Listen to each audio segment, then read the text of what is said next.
नमो अरहन्ताणं नमो सिद्धाणं नमो आयिरीयाणं नमो उवज्जायाणं नमो लोये सब सागुणम। अनंत अनंत परम सिद्ध भगवंतों की, आचार्य भगवान गुरुवर विशुद्ध सागर जी महाराज की,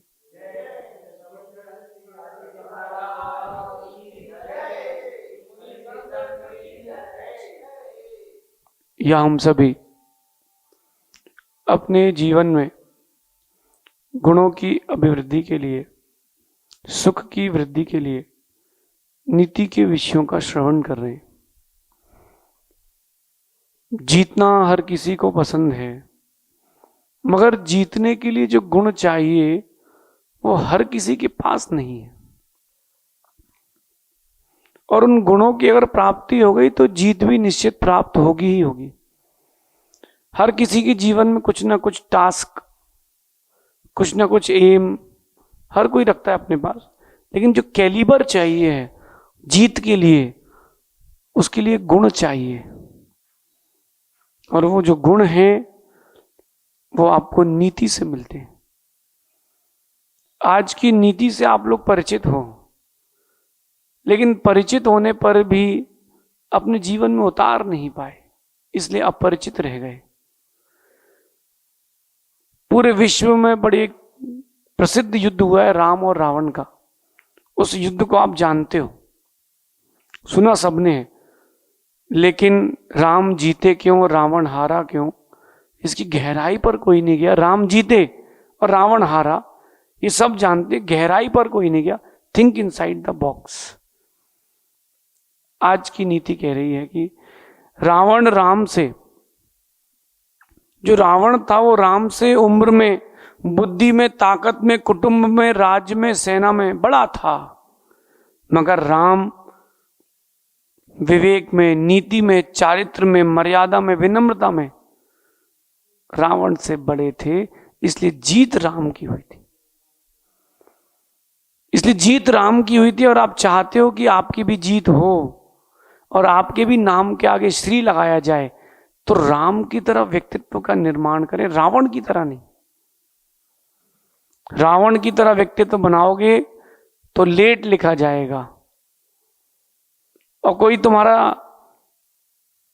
तुम्हारे जैसा नाम लिखवाना भी पसंद नहीं करेगा। किसी का नाम सुना आपने रावण? नहीं, लेकिन राम बहुत लोगों का नाम सुना है। अब अपन आते हैं टॉपिक पर। रावण जो था राम से बुद्धि में बड़ा था, पंडित कहलाता था। वही रावण राम से उम्र में भी बड़ा था, अनुभव में भी बड़ा था, ताकत में भी बड़ा था, विद्याधर था। अक्षौणियों की सेना उसके साथ थी। इंद्रजित, मेघनाथ, कुंभकर्ण जैसे बड़े बड़े योद्धा उसके साथ थे। ये सामान्य योद्धा नहीं थे। इसके बाद कुटुंब में 18,000 तो रानियां थी, 1,00,000 पुत्र थे, 1,25,000 तो नाती थे। और राज्य की बात करो तो 3 खंड का स्वामी था, और सेना की बात करो तो बड़ी सेना थी।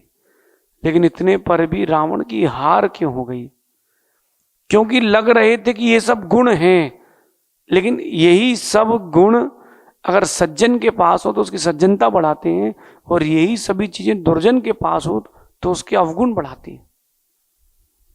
राम नीति में प्रवर थे। रावण की अपेक्षा राम नीति में श्रेष्ठ थे, चारित्र में श्रेष्ठ थे, मर्यादा में श्रेष्ठ थे, और विवेक विनम्रता में भी श्रेष्ठ थे। राम ने पूरा विवेक रखा, कब क्या करना है, कब क्या नहीं करना। रावण ने ये विवेक नहीं रखा। राम ने जहां विनम्रता रखना चाहिए वहां विनम्रता रखी, रावण ने ये नहीं किया।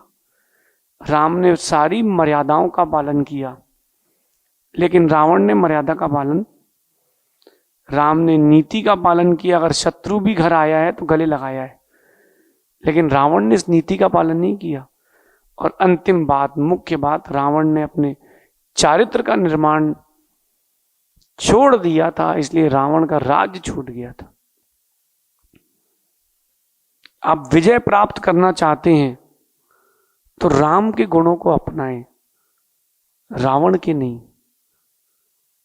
एक बात ध्यान रखना, जो भी गुण होते हैं, अच्छी बातें होती हैं, वो सज्जन की सज्जनता और दुर्जन की दुर्जनता बढ़ाती है। क्योंकि वही पानी गन्ने के खेत में जाकर के मीठा होता है और सांप के मुख में जाकर के विष बन जाता है, और कहीं सीप के मुख में चला गया स्वाति नक्षत्र में तो मोती बन जाता है। पानी तो वही है, पानी तो वही है, जलवायु तो वही है, अंतर क्या है? अंतर क्या है? बताओ बताओ, अंतर क्या है? अंतर यही है, अगर वो गुण दुर्जन के पास चले जाएं तो वो गुण भी दुर्जनता को बढ़ाते हैं। वही दूध गुड़ मिश्री मिला करके पिलाया जाए तो सांप का जहर बढ़ता है, और बिल्ली पी ले तो मल बनता है, और सज्जन के पास गया तो गुण की वृद्धि। पीयूष, राम की तरह व्यवहार बनाना सीखें। कठिन है लेकिन श्रेष्ठ है। मर्यादा बनाने में, चारित्र बनाने में देर लगती, लेकिन बनने के बाद प्रसिद्ध होने में देर नहीं लगती। बनने के बाद प्रसिद्ध होने में फिर देर नहीं लगती। इसलिए ट्रैक सही लें। क्या लेना है?